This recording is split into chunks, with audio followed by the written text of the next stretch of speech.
It's time for the Your Personal Bank Show with Ference Toth, financial literacy educator and speaker, entrepreneur, and chairman of the board of a bank in formation. Take charge of your financial future with your personal bank. Now here's Ference Toth.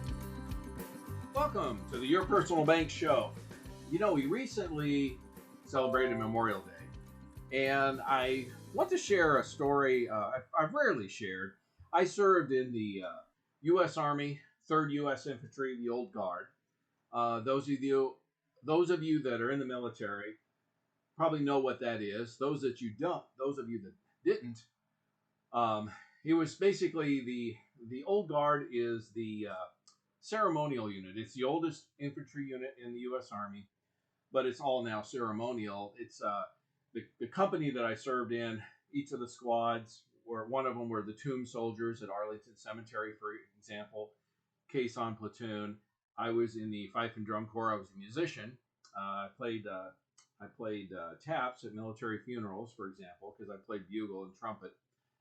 And we also, we did a lot of arrival ceremonies, things like that at the White House and literally all over the country. I got the opportunity to perform at different events like Kentucky Derby, Indy 500, those types of things, which were a lot of fun. And so it was really an interesting duty that I got to do. It was something that I had to audition for. It's an honor to be a part of the Old Guard. It's not something easy to get into. And so for a long time, I have to say this, I struggled when somebody would say things, today, if somebody finds out you served in the military, they typically say something like "Thank you for your service" and all, which is it's a nice thought.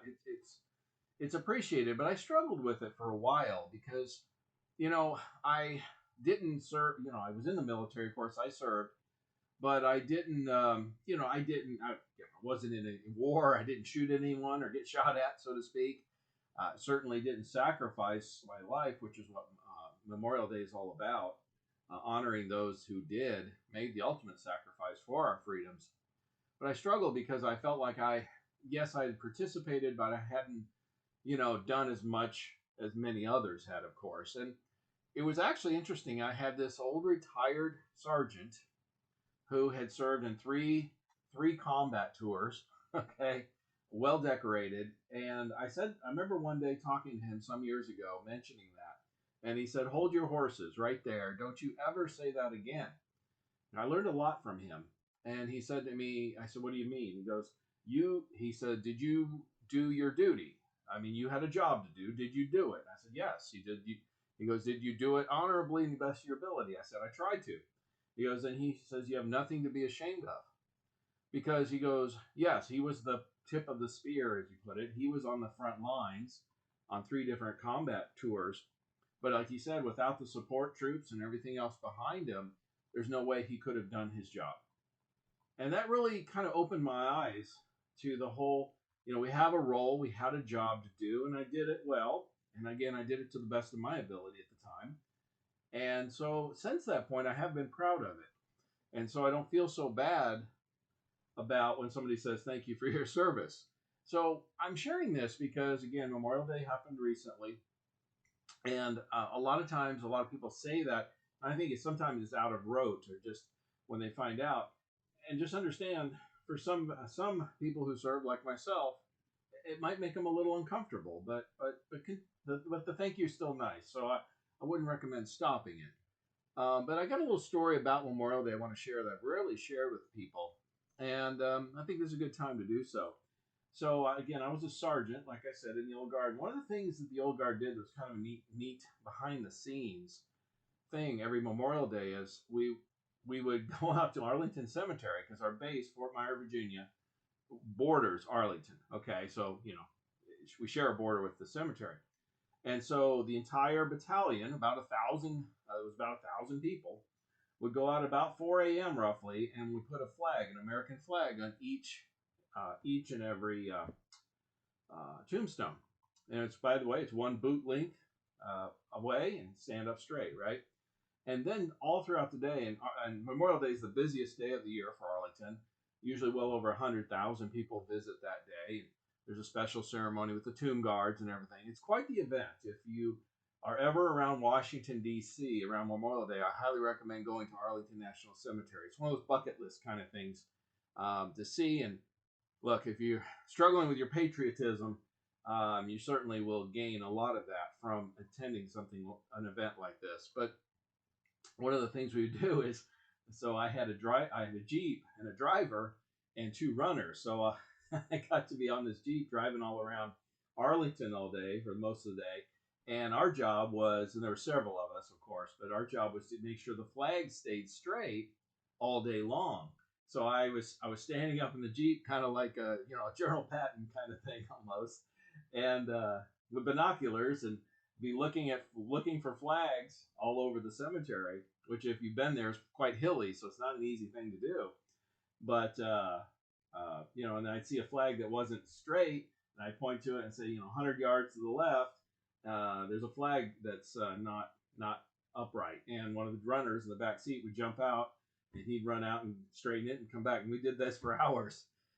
And it was it was an interesting thing, again, behind the scenes, and it was a special time because, again, there were so many visitors on that day, on Memorial Day, to Arlington Cemetery. Of course, I'm in full Army uniform as a sergeant.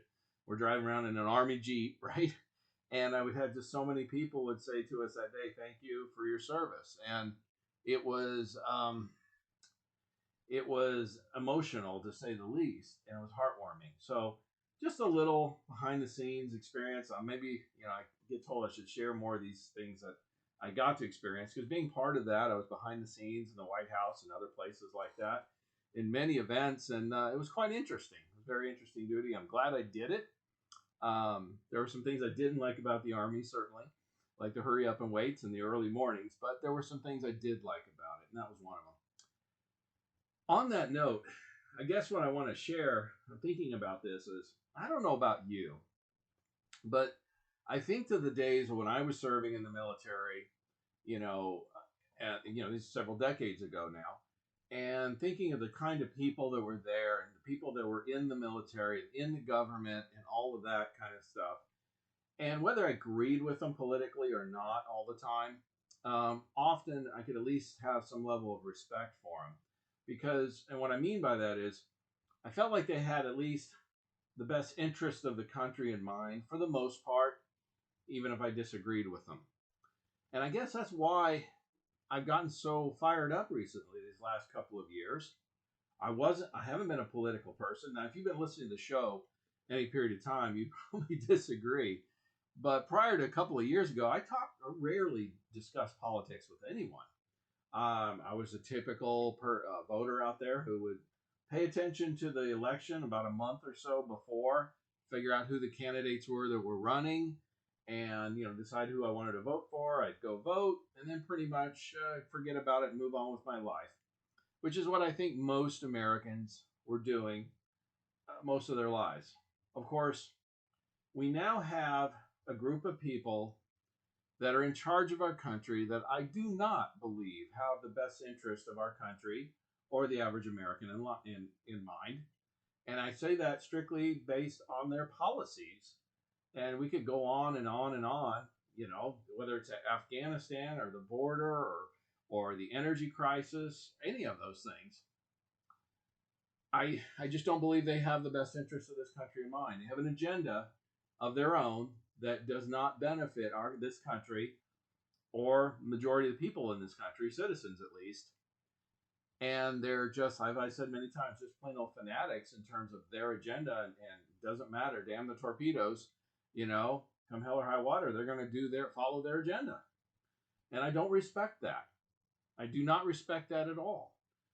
And that's what's gotten me fired up, and all the infringements on our freedoms that we've seen, and attempted infringements, are just incredibly frustrating. And we've gone through this holiday weekend recently, and thinking about Memorial Day and the ultimate sacrifice that so many made throughout our country's history to protect the freedoms that we still enjoy.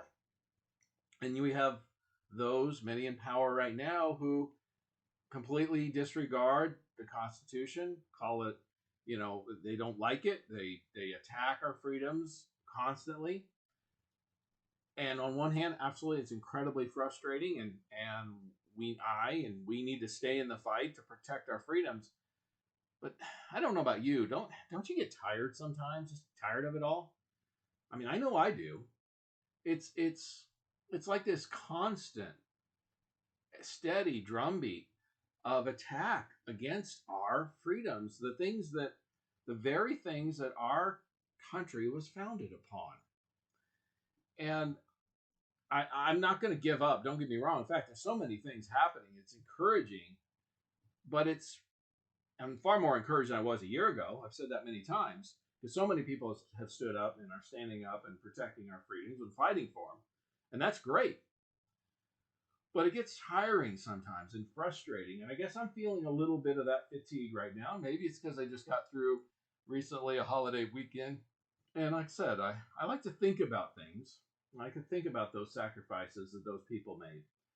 And I just got to say, when it comes to Memorial Day, and you think about those patriots who made the ultimate sacrifice to protect our freedoms, and then you think about the people who are in charge who are trying to do things like recently, the most recent thing they're attacking, of course, is gun rights, Second Amendment. And you just got to wonder, I mean, where are these people coming from? I mean, I have friends, clients, people I've interacted with over the years who are liberal and conservative and everything in between.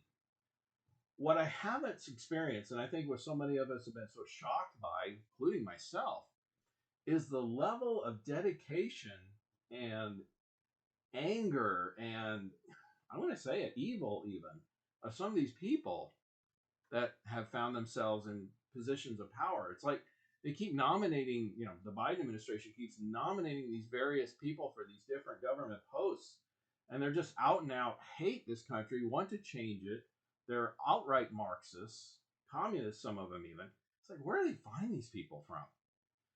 Anyway, I'm going to talk about some more of this and some other things I think that are important for us to know. So I'm going to encourage you to stay tuned.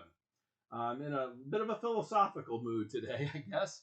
But if you want to contact me to learn how to take charge of your money, get control of it, reduce your taxes, reduce your market risk, get positive arbitrage, and safely leverage bank money to increase your returns, contact me at toll-free 866-268-4422. Again, 866-268-4422 or yourpersonalbank.com. For more information on Your Personal Bank, feel free to contact Ference at yourpersonalbank.com.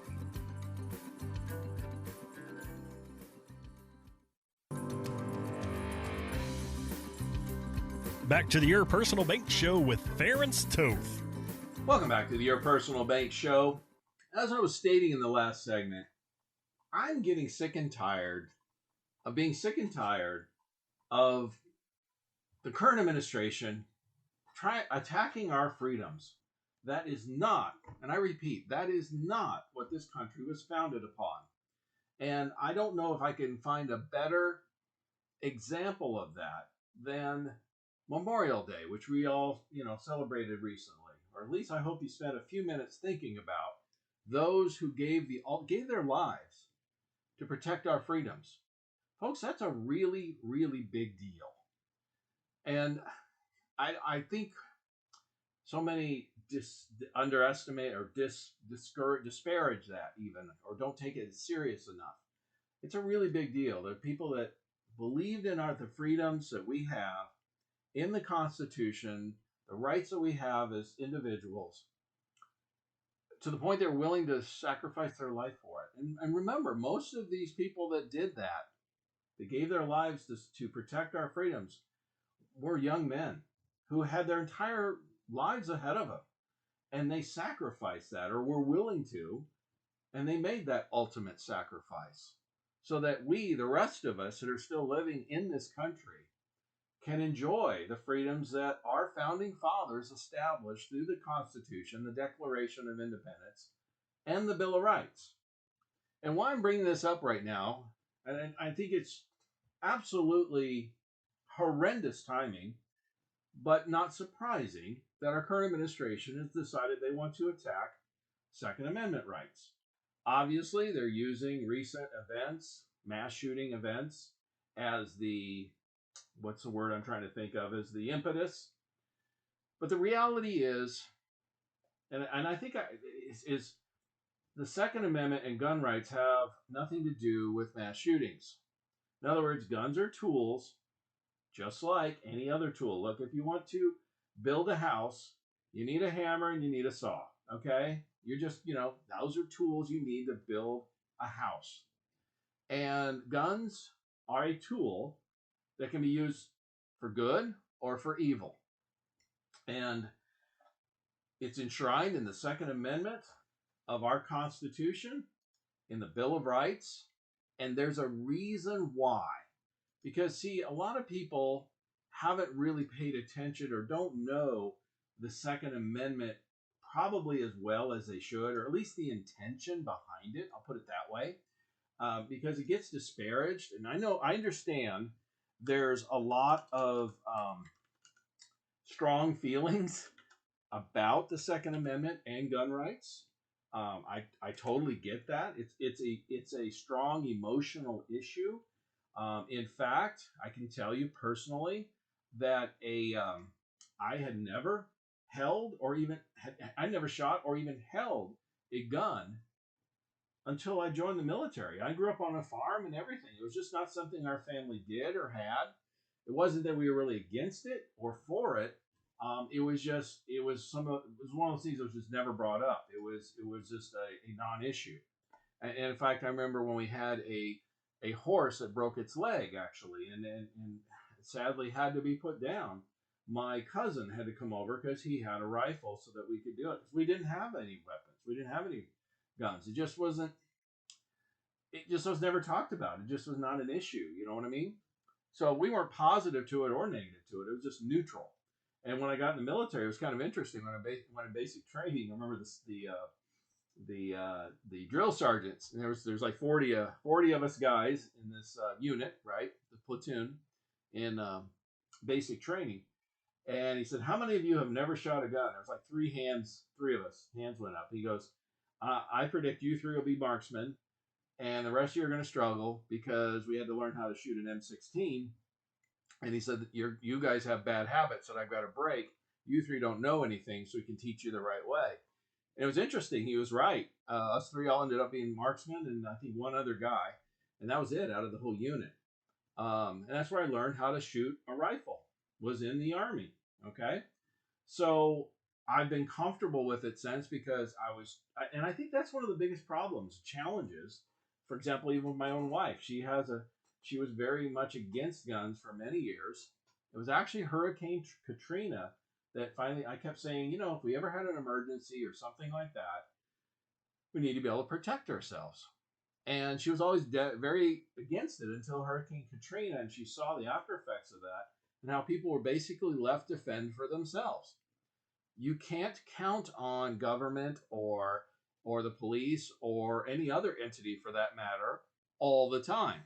Sure, if you've got an emergency, should you call the cops? Absolutely. But there's no guarantee that they're going to be there or be there on time. And so that's what caused her to agree I got my first pistol at that point. I'm a legal gun owner in all that sense, okay? The other parts of it is it's interesting is with the lack of a border security, we have literally millions of people that have now entered this country over the last year or so, and with very little control or knowing very little about who is actually here. I'm not against immigration.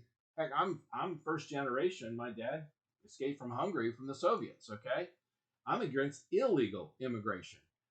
We should have a legal process for it, and we should be able to pick and choose who comes here, and we should take the best and the brightest, plain and simple.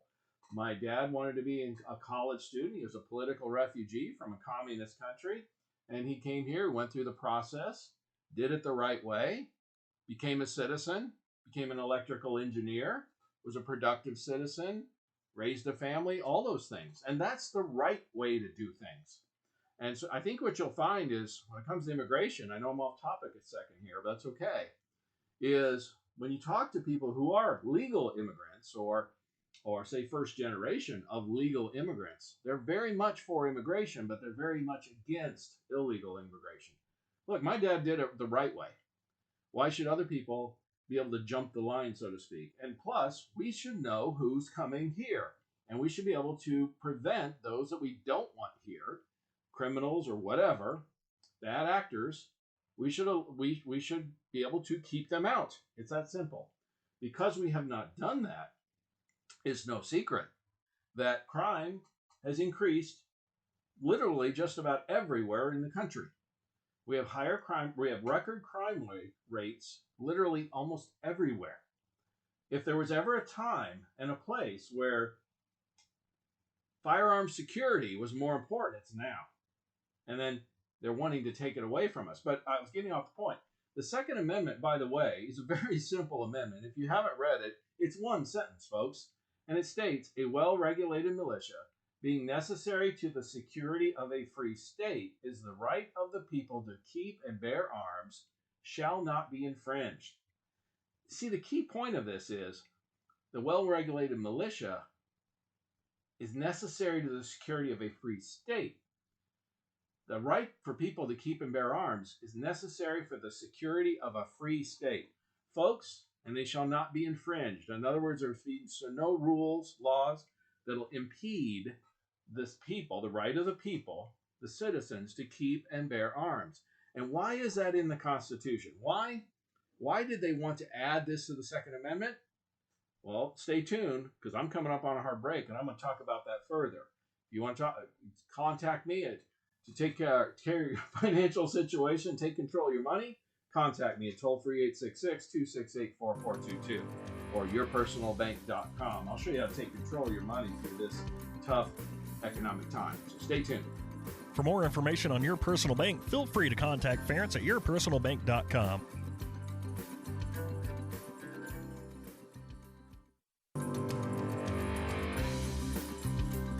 Back to the Your Personal Bank Show with Ference Toth.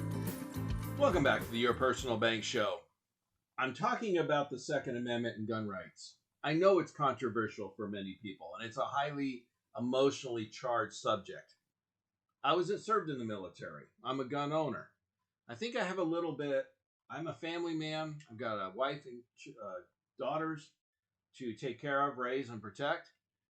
I think I have a little bit of right and say so on this.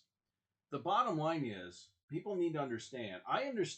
People don't understand this. First of all, it's in the Second Amendment of the Constitution. Our founding fathers put it in there because, first of all, the Bill of Rights, which was the first 10 amendments of the Constitution, were added to the original Constitution because the states were concerned that the federal government would have too much control over people's lives. Does that sound familiar? Do you think that's a valid concern? I think so. We have an overbearing, overarching federal government today. It's gotten involved in just about every part of our lives, far beyond what was ever conceived of by the founders. Okay? In fact, about a month or so ago, I was talking to a friend of my wife's. We got together. He's former retired military and has worked he's now works for the federal government and has, well, basically for his entire life. Very much of a pro-government, federal government employee kind of guy. And we were talking about something, came up, and he said, well, having freedoms, that's important, but also having some government regulations is important, and having some balance is the key. And I said, I agree with you completely, but here's where I think you and I part ways. I believe, you think that where we're at is some kind of balance. I believe, personally, that we're far, far, way out of balance. In other words, our federal government, you included, have infringed upon our rights as citizens far beyond what was ever intended. In other words, you guys have overstepped your bounds way, way, way too much. That's my opinion. And, we agreed to disagree, basically. That was his perspective, and that was mine. But the thing is, this challenge of the Second Amendment, it was put in, again, the Bill of Rights, the first 10 amendments of the Constitution were added by the states. They weren't willing to agree to the Constitution unless they had some extra protections for themselves, the states, and the people, the citizens, to prevent the federal government from becoming too powerful. And one of those happened to be the Second Amendment, where it states a well-regulated militia, and here's the key part, being necessary to the security of a free state, the right of the people to keep and bear arms shall not be infringed. And it's about the right and security of a free state. In other words, the founding fathers understood overbearing governments, dictators. Heck, they had just fought for freedom from a king, which is nothing more than a dictator in fancy robes, right? Absolute power. They understood the government's natural tendency. Go through human history. This is true throughout human history. Governments tend to grab more and more power and take it away from the people. To deny that is to deny human nature and human history. That is a fact. Okay? And one of the biggest things the founders did with the Constitution was to enshrine protections and freedoms for the people. I've even had some people who've responded to this show tell me, oh, you talk about freedom and all that stuff too much. It's not that important. Folks, I believe it's vitally important. And based on the actions I've seen for the last couple of years, I've seen a government willing to infringe on our freedoms and our rights, including economic freedoms, beyond anything I've seen in my lifetime, beyond anything I would have dreamed of even possible in many cases, like shutting down businesses for COVID was the excuse, but it could have been any reason. I don't really care. My opinion is the federal government didn't have the rights to do that, okay? It's not in the Constitution, that's for sure. But most recently, we've seen attacks in many other areas, but now, because of some recent events through some horrific mass shootings and such, now they're gotten on their hobby horse about gun rights and wanting to take those away. Folks, this is key to our, as the founding fathers said, this is the key to the security of our free state. It's the key to our freedom, folks. That's what you need to understand. And let me give you a recent example. A recent example is Australia. A few years ago, they took away guns and bought back guns and everything, and then COVID shutdowns happened, and look what happened to Australia. Basically, they had the military put people in confinement, confine them to their homes. People lost their rights, and they had no way to fight back. This is the thing that the founders saw. Okay? And the whole thing about you have the right to own cannons, that's such a joke. The reality is you did. And somebody could have owned a cannon back in the founders' days. Okay? It was legal. That's a total lie. So don't let them get you with that one. I'm going to talk about this further and finish up some other key points and things I think will affect us economically and going forward. So I'm going to encourage you to stay tuned.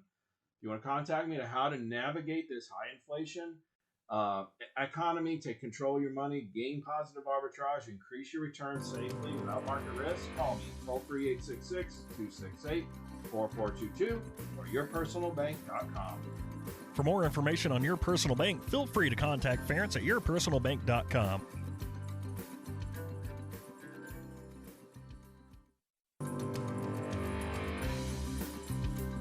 Back to the Your Personal Bank Show with Ference Toth. Welcome back to the Your Personal Bank Show. Well, I started the show today, a little bit of thoughts reminiscing about Memorial Day, which we celebrated recently, and some of my experiences while I was in the Army, stationed in D.C., the Old Guard, at Arlington Cemetery. If you missed that and that interests you, go to yourpersonalbank.com. You can listen to this or any of the previously recorded shows. I have some unique behind-the-scenes experiences serving in the Old Guard during that. It was kind of fun. Anyway, the thing I'm really discussing today, I'm focused on the whole thing about the erosion of our freedoms, and it's so ironic that our federal government is now attacking the Second Amendment and gun rights right around Memorial Day, during a time where people were celebrating the time when people gave their ultimate sacrifice for our freedoms. And like the Second Amendment states, I've said this a couple times in the last segment, but it says, it's one sentence, folks, it's not complicated. A well-regulated militia being necessary to the security of a free state. The right of the people to bear and keep and bear arms shall not be infringed. In other words, the right for people to keep and bear arms is necessary to the security of a free state. Folks, it means it's necessary for our freedoms. And again, if you haven't paid attention, our freedoms basically are built. That's like the bedrock. Free speech and right to, the first two are probably the two most important. The right to free speech and the right to keep and bear arms are two of the key rights we have as citizens to maintain freedom and democracy. If we don't keep those twin pillars up, we will lose our democracy. We will lose the freedoms that we enjoy. It's plain and simple. There's no two ways about it. Perfect example, recent. Australia took away guns a few years ago. COVID happened and basically shut the country down. And if you left your house, you had the military on you, and you had no way that there was no risk for the government for any uprisings or protests because there's no way for the people to do anything about it. And like I said, the one thing, a joke about it is a joke. The lie that's been put out there. Well, in colonial days, you couldn't own a cannon, folks. You could. That's the fact. Back then, they could have owned cannons. Okay, they had the right to do it.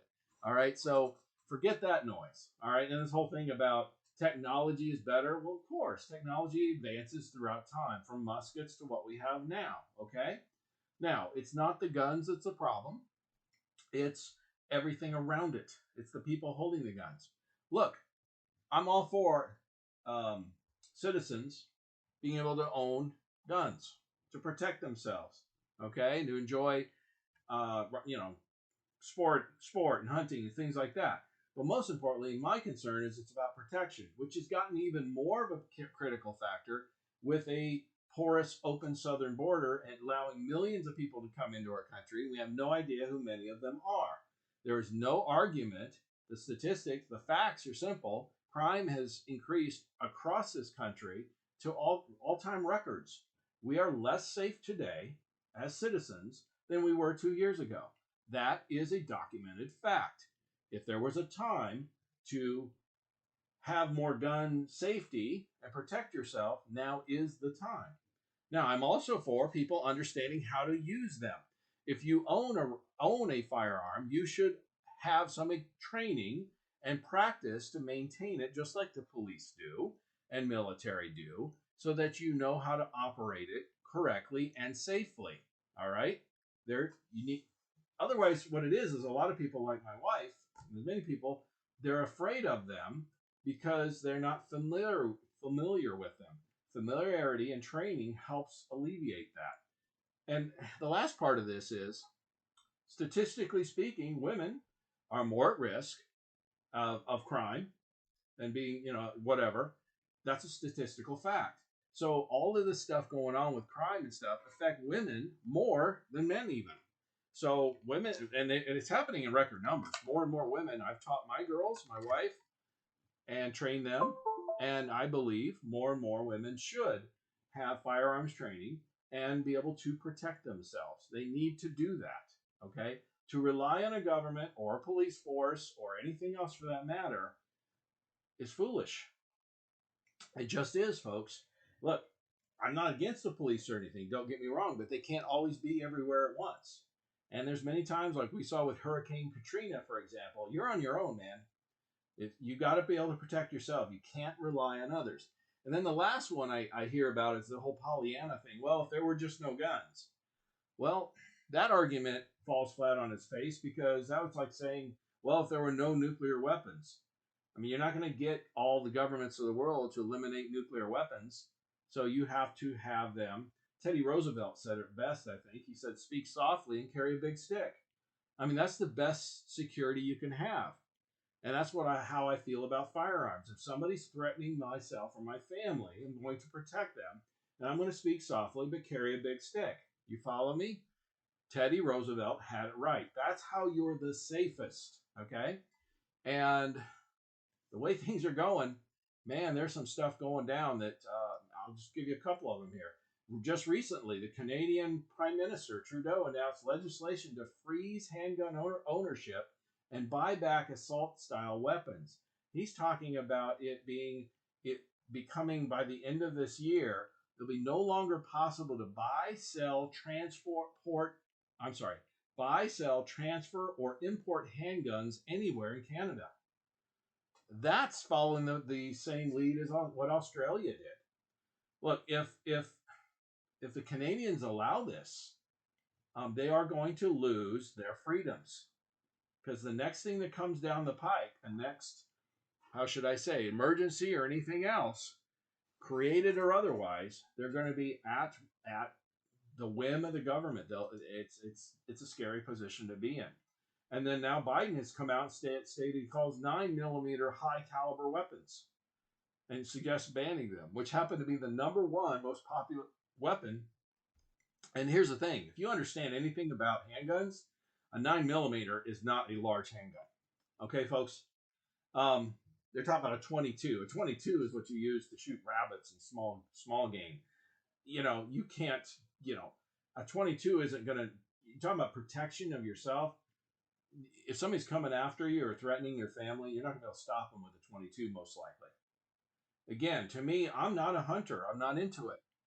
I'm not all that into target practice. I enjoy it to a degree, and I do it to maintain, how should I say, familiarity with weapons. Okay, and I did it in the military, of course.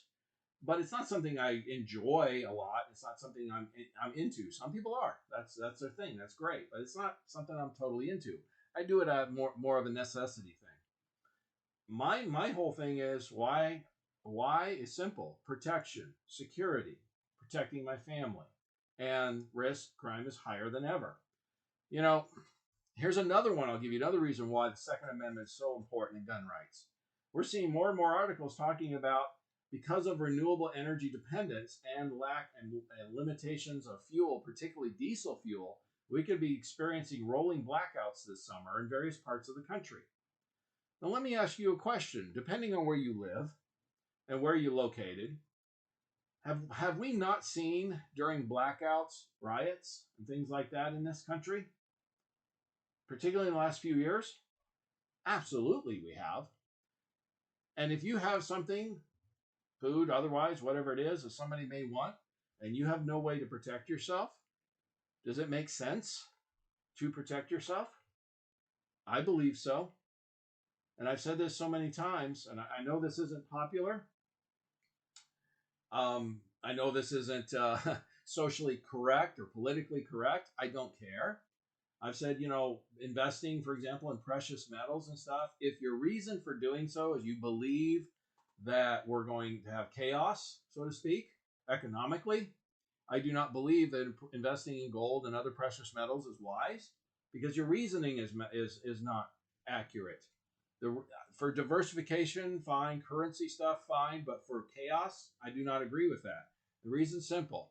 If we have economic chaos or civil unrest or emergencies, natural disasters, whatever, does somebody want yellow metal, or do they want food and water and medicine and guns and ammo to protect the food, water, and medicine, right? So if you're going to put something away for, I've said this before, for chaos, potential chaos, one of my friends likes to call it the zombie attack, all right, tongue in cheek, the money you would have put into precious metals, I'd strongly recommend buying weapons, ammunition, medicine, alcohol, which can be used as medicine, food, and water. And look, even if you do not plan to use a weapon or ammo, for example, do you think you could trade it for something that you needed if we had economic chaos? And the answer is, of course. And given the direction these countries are going, if Canada does ban handgun ownership and gun ownership, what do you think the value of guns and ammo are going to become? I mean, and if there's no question our government is going after it. It just, every time these leaders come out with this stuff, it's almost like they have stock in they own stock in weapons, ammo companies and weapon companies, because more people are just going to buy them, because the more it's threatened, the more people are going to want it, right? The more valuable it becomes. So, and this energy restrictions causing inflation and everything else, is the core cause of all these things. Of if we do have rolling blackouts and shortages of different things, it's because the record cost of gasoline and fuel and diesel and stuff like that. It's really very simple. So what I want to say is this. If you are a person who has lost faith in the current administration, the current leadership, and you don't know what direction I can't tell you what's going to happen. I don't think anyone knows exactly what's going to happen. We're in a position, we're in uncharted waters. We have record inflation. We have a leadership government that is dedicated towards causing more pain and as they put it, fundamentally changing our country, okay? Which is creating economic chaos in many cases. You know, your personal bank is a really good safe haven. It's guaranteed. It's insured. These companies are well positioned to weather the Great Depression without a hitch, never missed a dividend. Heck, I've got companies that have never missed dividends we work with since before the Civil War. So they went through. I don't think what we're dealing with is as bad as the Civil War as far as a threat to our country, okay? They never missed dividends through that. So if they can manage that kind of stuff, I think they can manage where we're at now. And it's a good place to be. And look, if our currency is not of any value, it's not going to be of any value anywhere. And like I said earlier, you're going to want food, water, weapons to protect it, right? But outside of that, contact me. Toll free, 866-268-4422 or yourpersonalbank.com. I'll show you how to take control of your money back. Get it out of the government system, the government retirement system. Take control, get positive arbitrage, increase your rate of returns, and safely leverage bank money. I can show you how to do all those things, okay? And reduce your taxes. Look, I don't know about you, but I personally don't like the direction our country's headed. And if I can do something legally to reduce the amount of taxes, revenues that helps feed this monster, okay, our current government, that's going down the wrong path, in my opinion, and most Americans, like 70%, okay? Why keep feeding it if you don't have to? Plus, it puts more money in your own pocket, right? It's kind of that simple. So if you're looking for an alternative, if you're looking for a diversification, you're looking for some safety, you don't like the way our country's going, and you don't want to keep feeding that direction, okay? And you want to gain some positive. Why not make a higher return on your money? Call me, toll free 866-268-4422 or yourpersonalbank.com. And yes, if you contact me, you'll get to talk to me. So I look forward to it. For more information on Your Personal Bank, feel free to contact Ference at yourpersonalbank.com. This show is designed to provide accurate and authoritative information. The presenter and guest on this program do not engage in legal, accounting, or tax advice. Professional advice regarding your situation should be sought if required. Products and riders may have limitations and may not be available in all states. Excessive unpaid loans may affect performance. Distributions may become taxable if not managed properly. Replacements may not be suitable for everyone. There may be charges when replacing coverage. Compare when considering a replacement. Dividend rates and baseline of credit rates may change. Contact yourpersonalbank.com for current rates.